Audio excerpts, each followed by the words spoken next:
కలిసి ఉంటే, కలిసి జీవించగలిగినట్లయితే ఆ కుటుంబం కూడా ఎలా ఉంటుందంటే పటిష్టంగా ఉంటుంది, ఆ కుటుంబం బలంగా ఉంటుంది. దేవుడికి స్తోత్రం.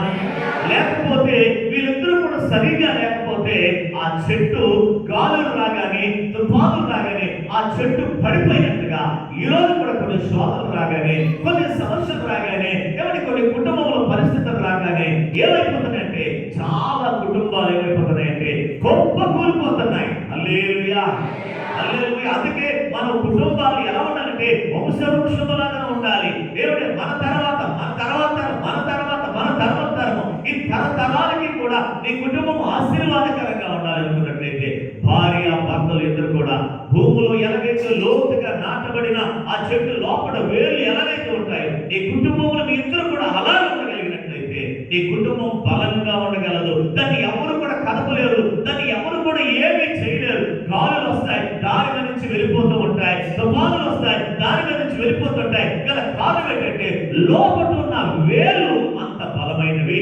దేవునికి స్తోత్రం. హల్లెలూయా.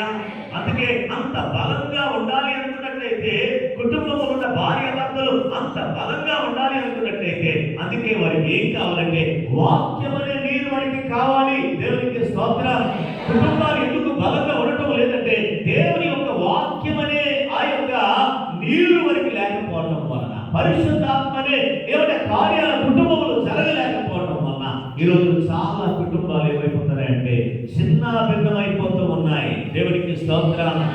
హల్లెలూయా, హల్లెలూయా. దేవుడు మన కుటుంబాలను దేని కొరకు కట్టాడంటే చిన్న అబద్ధమైపోవడానికి కాదు, కానీ ఎవరిని వేరు వేరుగా ఉన్న వారిని దేవుడు ఏకము చేశాడు. ఎవరి దేవుని యొక్క వాక్యం తెలియజేస్తుంది, నరుడు ఒంటరిగా ఉండటం మంచిది కాదని దేవుడు అనుకున్నాడు. అది మంచిది కాదని దేవుడు ఇద్దరిని కూడా ఏం చేశాడు, జత చేశాడు. ఇప్పుడు ఇద్దరు వేరు వేరుగా ఉన్నారనుకోండి, కుటుంబం ఏం కలుగుతాయంటే సమస్యలే ఎదురవుతుంటాయి.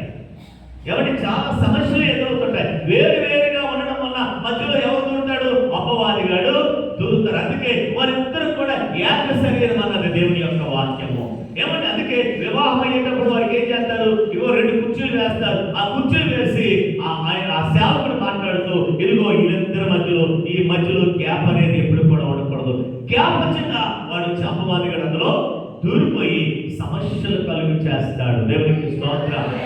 హల్లెలూయా. ఈరోజు ఎక్కువ కుటుంబాలు శిథిలమైపోవడానికి, ఈరోజు చాలా కుటుంబాలు పతనమైపోవడానికి, ఈరోజు చాలా కుటుంబాలు విచ్ఛిన్నమైపోవడానికి భయంకరమైన శోధనలకు, వ్యతిరేకతలకు, గొడవలకు, అల్లర్లకు, రకరకాలైన సమస్యలకు లోనైపోయి కోర్టుల చుట్టూ, స్టేషన్ల చుట్టూ ఇవన్నీ కూడా తిరగడానికి గల కారణం ఏంటో తెలుసా?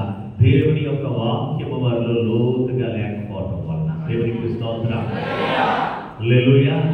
అందుకే మనకేం కావాలంటే దేవుని యొక్క వాక్యమే మన కుటుంబాలను కట్టగలిగింది. దేవునికి స్తోత్రం. హల్లెలూయా. అందుకే మన కుటుంబాలు ఎలా కట్టబడాలంటే దేవుని యొక్క వాక్యముతో మనము కట్టబడాలి. ఏ వాక్యంతో కట్టబడాలి? దేవుని యొక్క వాక్యముతో కుటుంబాలు కట్టబడాలి. ఒకవేళ దేవుని యొక్క వాక్యం మనలో లేకపోతే తక్కువైపోయింది. ఏంటి దశ? ప్రేమలు తక్కువైపోతాయి. ఫ్యామిలీలో ఎప్పుడైతే ప్రేమలు తక్కువైపోతాయో ఆ కుటుంబంలో డిస్టర్బెన్స్ కూడా ఏమైపోతుంది, ఎక్కువైపోతుంటాయి. హల్లెలూయా. ఇప్పుడు చెప్పండి, మధ్యలో వ్యతిరేకతలకు, మధ్యలో సమస్యలకు గల కారణాలు ఏంటంటే కేవలం దేవుడితో లేకపోవడం వలన మాత్రమే. దేవునికి స్తోత్రం. హల్లెలూయా.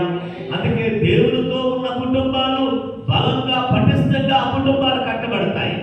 లేకపోతే వారి మధ్యలో ఎలా ఉంటుందంటే భయంకరమైన వ్యత్యాసాలు వారి కుటుంబంలో కలుగుతూ ఉంటాయి. దేవునికి స్తోత్రం.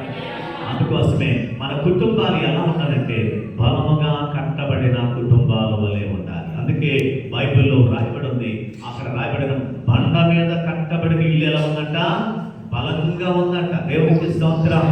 ఎలా ఉందంట? కట్టబడిన ఇల్లు, రాతి మీద కట్టబడిన ఇల్లు ఎలా ఉందంటే అది బలంగా ఉంది. దానికి చలనం లేదు, దానికి ఏమాత్రం కూడా తుఫానులు, గాలులు వీచాయి, దాన్ని కొట్టాడు కానీ కదలలేదంట. కారణం ఏంటంటే వారు బండ మీద